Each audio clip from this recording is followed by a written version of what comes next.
find your passion, it ignites you as a person. You just feel awesome.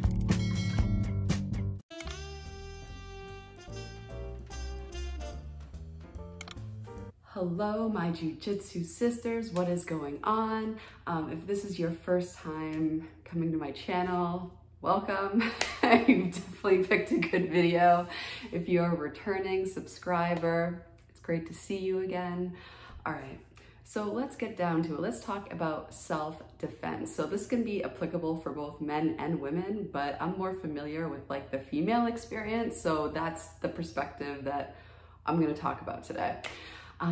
So basically there are times in our life where pure physical violence isn't enough, which is sad because, you know, when we train for it, we're like, man, I kind of wish that arm bar could have been used. But there are times when there's this gray area and where it's like pure physical violence in terms of self-defense doesn't really seem like appropriate. And there are times when we attract things that we weren't aware that was happening. So let me give you a couple of stories.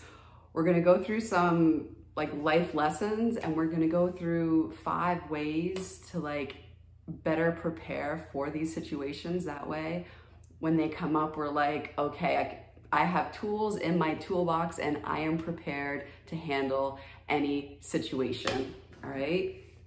Massage gun. So I'm gonna tell this story, and afterwards, you let me know what you think the lesson is. I remember there was a couple of videos that I made, and the videos were talking about how to, you know, stay in mount.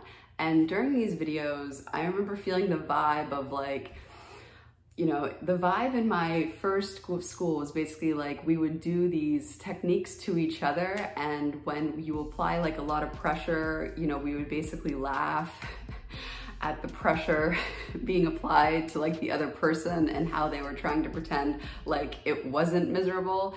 And I remember after doing like a couple of those videos, and still to this day, I get emails requesting me to be in business and of service to basically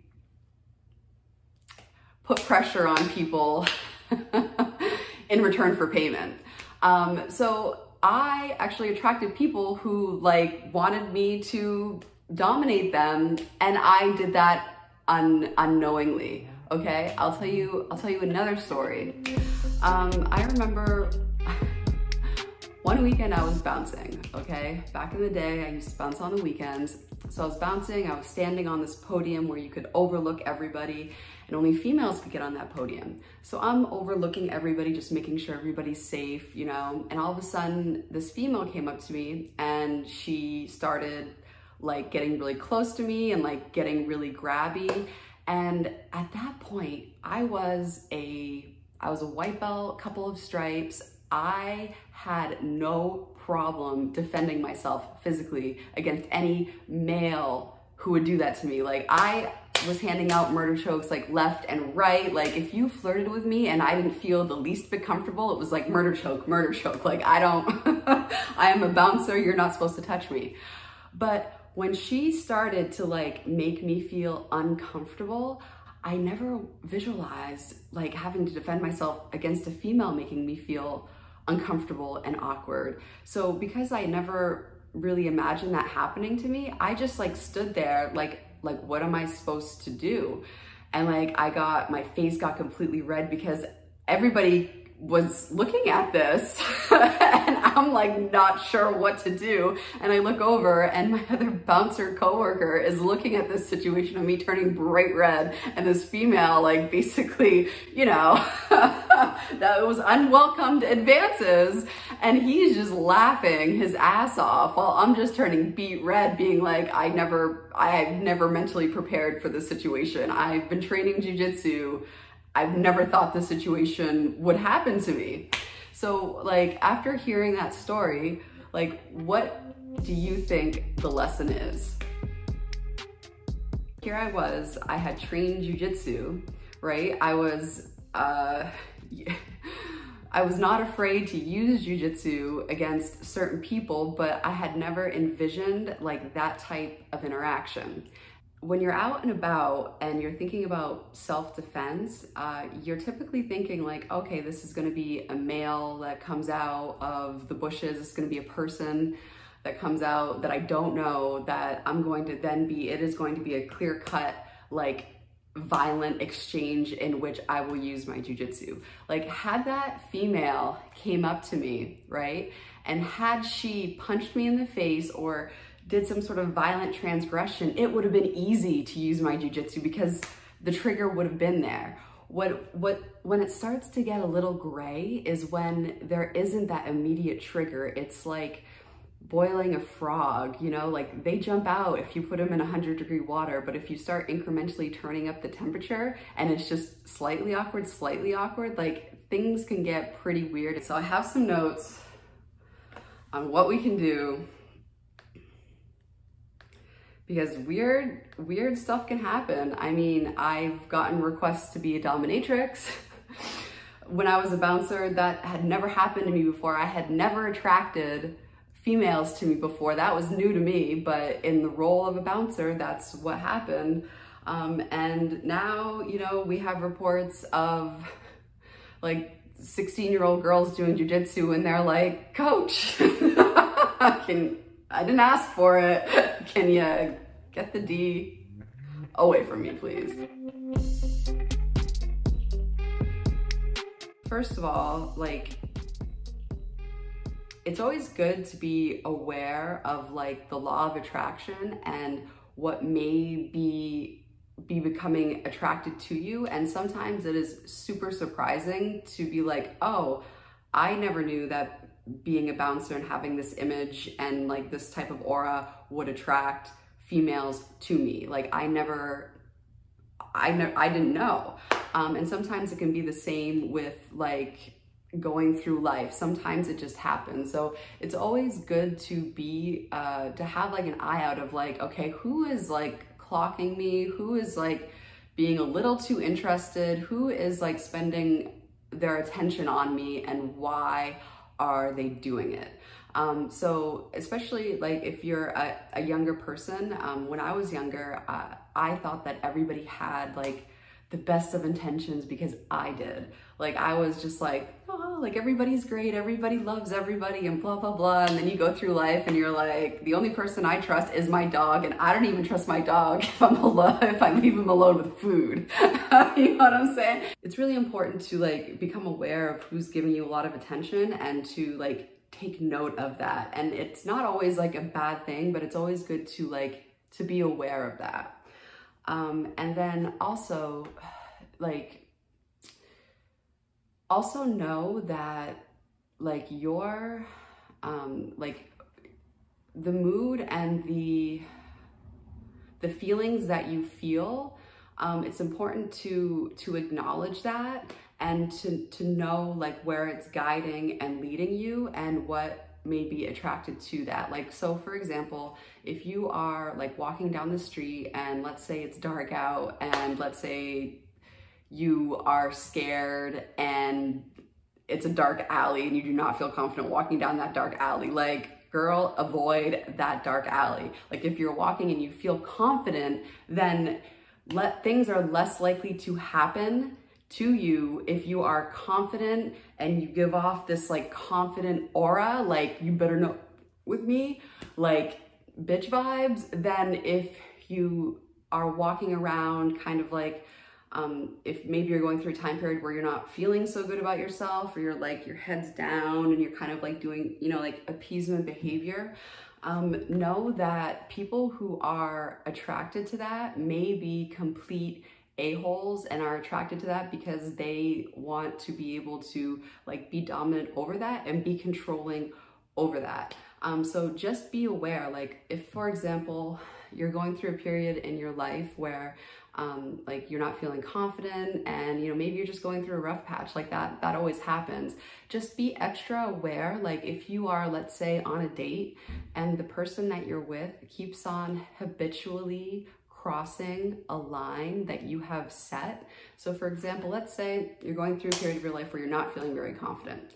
And let's say you're out on a date. And let's say this, or with a friend, with anybody that you know, okay? And let's say they are like, hey, have a drink. And you're like, no, I'm all set. But yet they do something to pressure you to do it anyway. And they keep on doing things to make you do what they want and to go against what your inner guidance system tells you to do.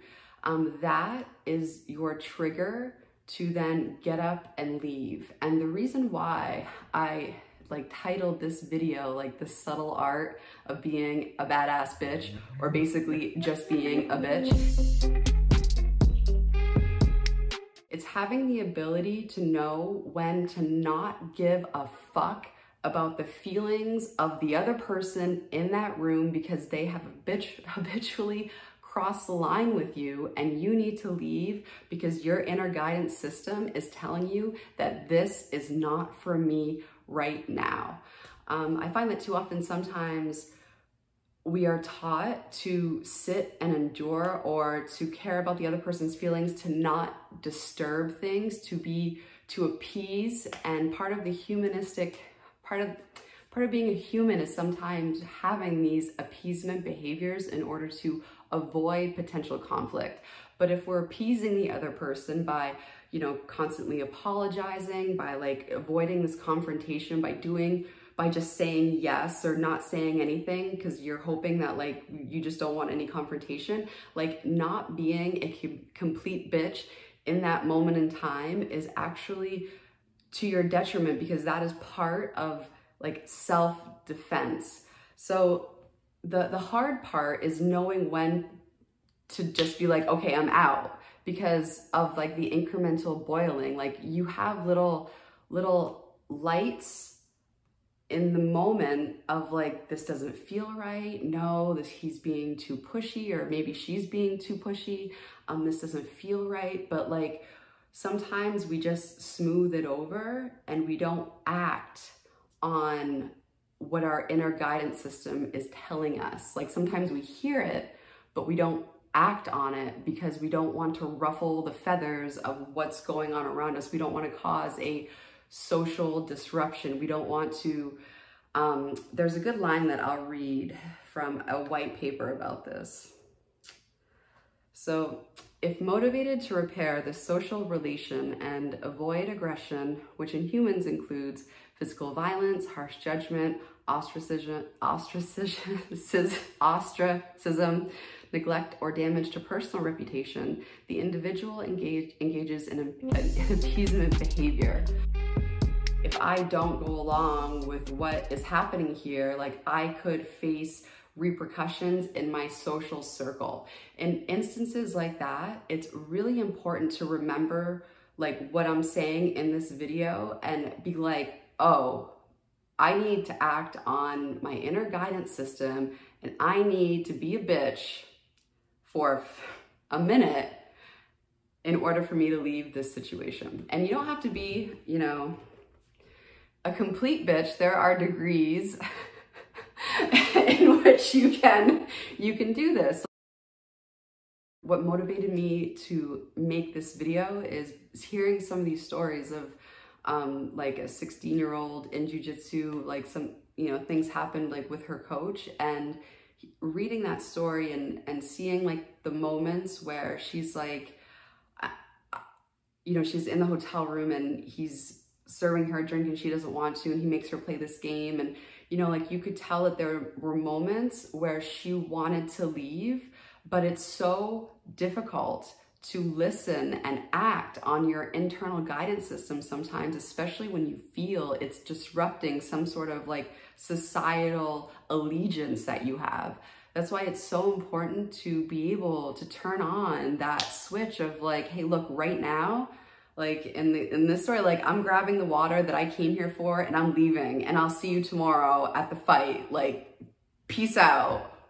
You know what I mean? It's like having that like confidence and ability is really important to grow, especially in terms of self-defense, because in your lifetime, like shit happens. And it's important to be able to have like the confidence and the strength and the will of listening to your internal guidance system and acting on it and not giving a shit what they think.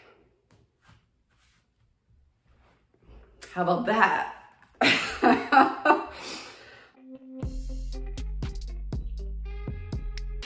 Basically, the key thing is like to become aware of everybody like in your life and people that you think like maybe like your friend, an acquaintance, somebody you go to school with, like just know that sometimes it's the unexpected people. And just like that story I told you with the female, like it's like the unexpected gray area that catches you off guard. And it's important to like just have an awareness, that way you're not taken off guard, or to see like the signs and to like take them serious. And when you know that like these signs are telling you something, that you're ready to, you've prepared yourself to act, which is like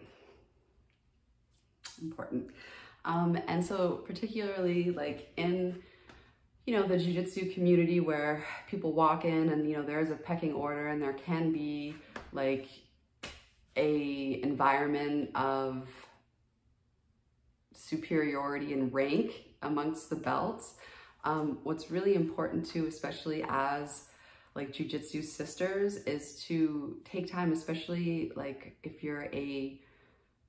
you've completed a year and you're going like towards your second year, and if you see like a female come in and she's, you know, how like everybody is, like she's scared, she's not feeling confident, like what we can do is like take each other like under our wing. Like when I was in second and third year, like that's basically like all I would do is like a new white belt would come in and like I would work with her.